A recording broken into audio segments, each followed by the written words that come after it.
Hello everyone, आज मैं current की एक और न्यूज़ को कवर करने वाली हूँ। तो चलिए शुरू करते हैं। ये न्यूज़ है महिलाओं के ऊपर। महिलाओं जिसमें कि पोस्ट को राजनीतिक दलों के दरवाजे तक ही सीमित नहीं रहना चाहिए।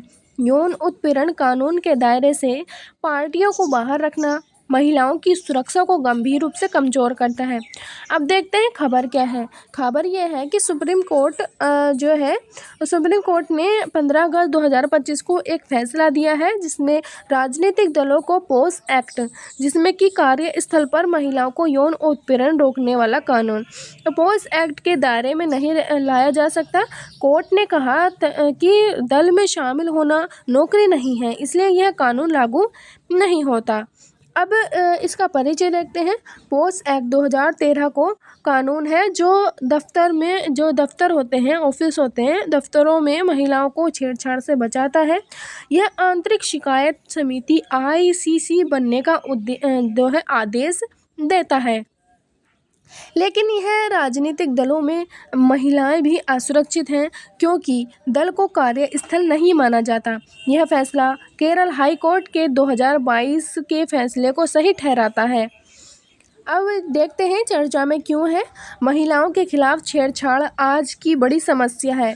राजनीति में महिलाओं की भागीदारी बढ़ रही है, लेकिन सुरक्षा नहीं बढ़ रही। एक सर्वे कहता है कि 45% महिला ने राजनेताओं को शारीरिक हिंसा और 49% को गाली गलौज झेलनी पड़ती है। ये और 151 विधायक संसदों पर छेड़छाड़ के केस दर्ज होते हैं। यह फैसला महिलाओं के अधिकारों पर सवाल उठाता है, इसलिए ये चर्चा में इसलिए है। और इसके मुख्य बिंदु देखते हैं। सुप्रीम कोर्ट ने याचिका खारिज की जो पोक्सो को दलों पर कानून की मांग कर रही थी।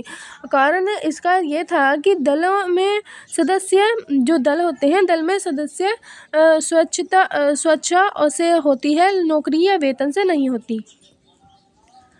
दल को कार्यस्थल या दफ्तर नहीं माना जा सकता। अगर लागू हो तो ब्लैकमेलिंग बढ़ सकती है। केवल CPM जैसे कुछ दल ICC बनाते हैं, बाकी नहीं।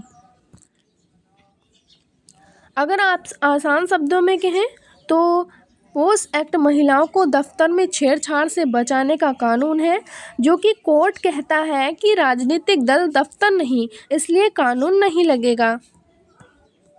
और महिलाएं जो होती हैं, महिलाएं दल में काम करती हैं, लेकिन शिकायत का कोई आसान तरीका नहीं, जिसमें कि इससे महिलाओं को डर लगता है, लेकिन कोर्ट को चिंता है कि झूठे केस ऐसे बढ़ जाएंगे। खबर को महिलाओं और समाज से जोड़ते हुए कहें तो इस प्रकार होगी कि महिलाओं के लिए राजनीति में महिलाएं बढ़ रही हैं, लेकिन बिना सुरक्षा के डरती रहेंगी। छेड़छाड़ के केस दब जाएंगे, महिलाओं का आत्मविश्वास कम हो जाएगा। अब समाज के लिए देखते हैं। समाज में महिलाओं को बराबरी का मौका मिलना चाहिए, और राजनीति पुरुष का खेल बन रही है।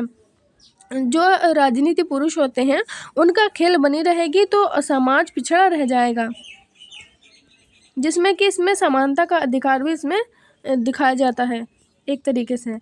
यह खबर दिखाती है कि कानून अभी भी पुरानी सोच से बंधा है, महिलाओं को कमज़ोर मानता है, लेकिन ऐसा नहीं है। महिलाएं बहुत ज़्यादा बहादुर होती हैं।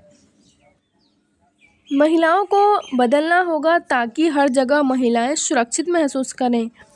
अब प्राचीन काल से अब तक जोड़ते हुए देखें तो प्राचीन काल में वेदों और मनुस्मृतियों में महिलाओं को सम्मान दिया गया, लेकिन पितृसत्तात्मक व्यवस्था ने उन्हें सीमित रखा।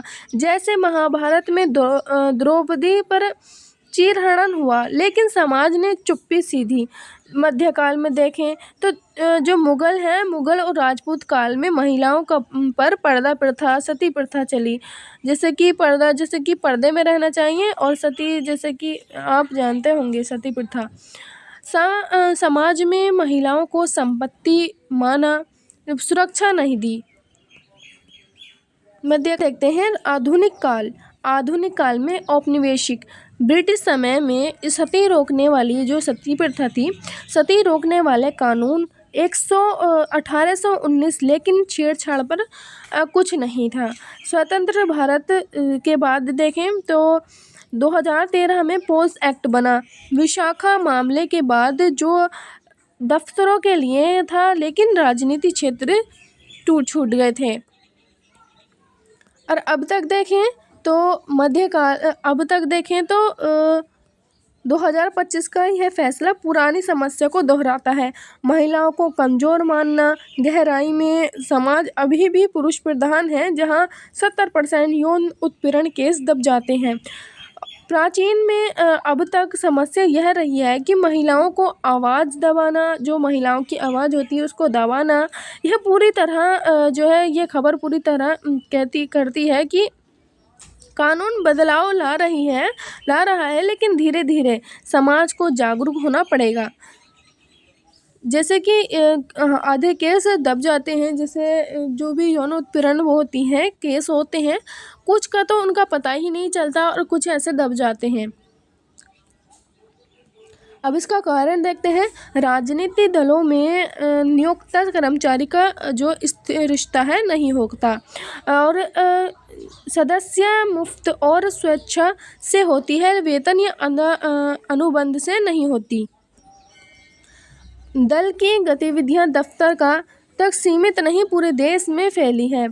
कोर्ट को डर है कि पोस होते हैं, पोस लगाने से झूठे केस जो हैं और ब्लैक मेकिंग बढ़ जाएगी। जो महिलाएं होती हैं फिर उनको लगता है कि महिलाएं उनको पुरुषों को दबाएंगी और उनको मतलब झूठे केस इस तरीके से करेंगी और उनको ब्लैकमेल करेंगी, इस तरीके से अगर ये लगेगा तो पोस एक्ट।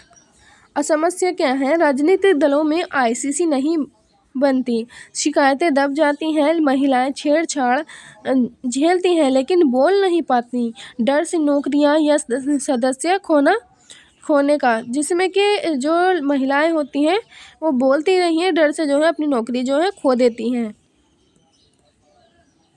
कई बार तो वो मतलब ऐसे जाती भी नहीं है। समाज में महिलाओं की राजनीति के भागीदारी कम रहती है।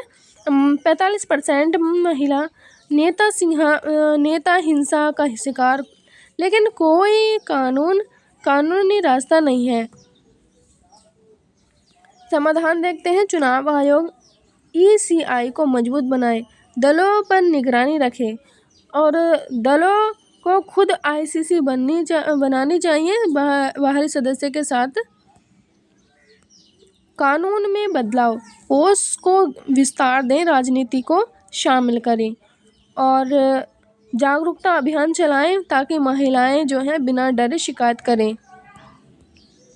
इससे प्रभाव क्या पड़ेगा, महिलाओं पर राजनीति में नकारात्मक प्रभाव पड़ेगा कि राजनीति में असुरक्षा बढ़ेगी, भागीदारी कम हो जाएगी और दलों पर ICC न बनने से जिम्मेदारी कम और छेड़छाड़ के केस छपते रहेंगे। इसी तरीके से समाज पर लैंगिक असमानता बनी रहेगी, प्राचीन पितृसत्ता जारी रहेगी। सकारात्मक देखें तो कोर्ट ने ब्लैकमेलिंग रोकने का पक्ष लिया, लेकिन महिलाओं की सुरक्षा कमज़ोर हुई है इससे। अब निष्कर्ष देखते हैं। यह फैसला महिलाओं की सुरक्षा में कमी लाता है। कमज़ोर को एकजुट होकर बदलाव लाना होगा।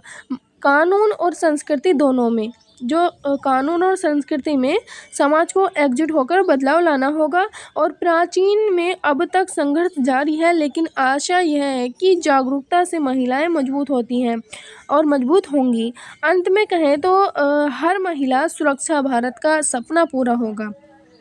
तो ये थी आज की न्यूज़। बस आज के लिए इतना ही, मिलते हैं अगली वीडियो में। Thank you.